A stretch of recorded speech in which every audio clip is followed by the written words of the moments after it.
In this lesson, we're going to talk about firewall logs. Now, in this lesson, I want to go ahead and show you two examples of firewall logs. The first one is going to be a standard firewall log, and the second one is going to be a web application firewall log. Let's take a look at these and see if we can figure out what kind of malicious activity might be occurring inside of these firewall snippets. Now, the first one we have is going to be our basic firewall, and this one's operating as a layer 4 firewall, so we're going to get some really basic information here, including the date, the time, the source IP address, the destination IP address, the source port, the destination port, the protocol being used, and the action. In this case, I'm only showing you the blocked actions, so we can look through this very quickly inside of these 10 or 15 lines and figure out exactly what is happening and what was being blocked by this firewall. Now, as we look at this, we can see that all of the sources are the same. They're all coming from 185.76.9.23, and they're all going to our internal server located at 192.168.1.105. Now, we see that every single one of these was blocked. As we look at the source port, we're seeing it as a random high number port, like 54,321, 54,322, and it keeps incrementing up one each time. Thinking back to the way networks work, you should recognize that these high number ports are what are being chosen by the operating system when they're making an outbound connection to a remote server. So this makes sense. The source of 185.76.9.23 is opening a port at 54321, and then it's going outward to the destination IP of 192.168.1.105, and the first port it tries is port 22. That was blocked. So then they tried port 80. That was blocked. Then they tried port 443, and that was blocked. Then they tried port 8080, and that was blocked. And they keep trying different ports, and each one is being blocked. So what does this look like to you?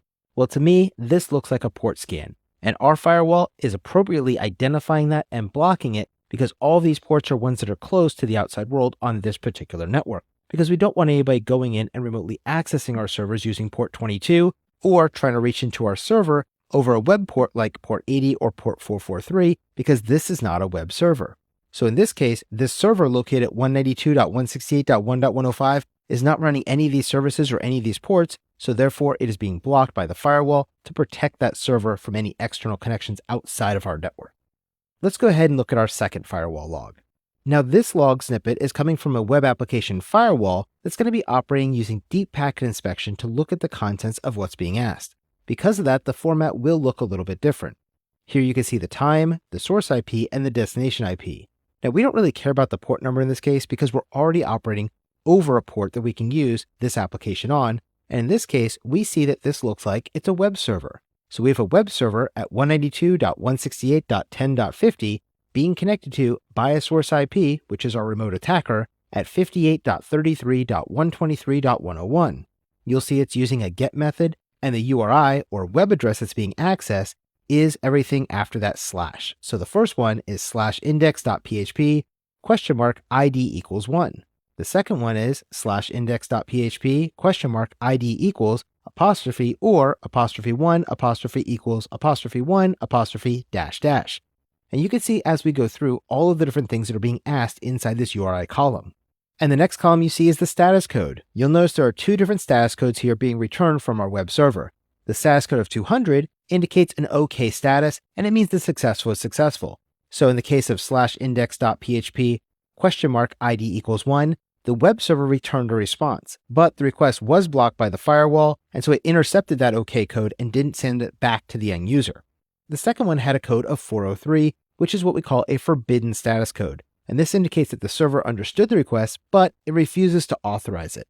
Now that's a good thing here because our web application firewall is going to block that request because we can see 1 = 1 in there, and that means this is an SQL injection. The next one we have is what we see login.php, and we see login.php. The third entry, we have a post command being used, and we're going to login.php. The fourth one is a get command, and we're using search $Q equals apostrophe, and then we see something that says drop table users. And what that's telling us is they're trying to actually drop your SQL table, and this is actually a big issue for us. This is actually a destructive SQL command that is going to delete the table, and luckily it was blocked by our web application firewall. The next one we have is going to be on line 5, and line 5 shows us there's a wait delay going on. Now what does that mean? Well, this is showing a time-based SQL injection where the attacker is trying to cause a delay, indicating a time-based blind SQL injection if the page response is being delayed. And the last one we have where we have page $ID equals 1 and select count star from sys users, is actually trying to gather information about the database by injecting an SQL command into it and counting the entry in the database system tables. Now, do I expect you to know every single one of these lines and what they mean? No. But by looking at it, you should see any of these lines and realize that this is an SQL injection because of the 1 equals 1, because of the ID equals 1, because of the drop tables, or the select count from sys users. Now, on the exam, the most common SQL injection you're going to see is something equals something. But if you see some of these other SQL terms like select or drop, these are things that should also clue you in to an SQL injection going on.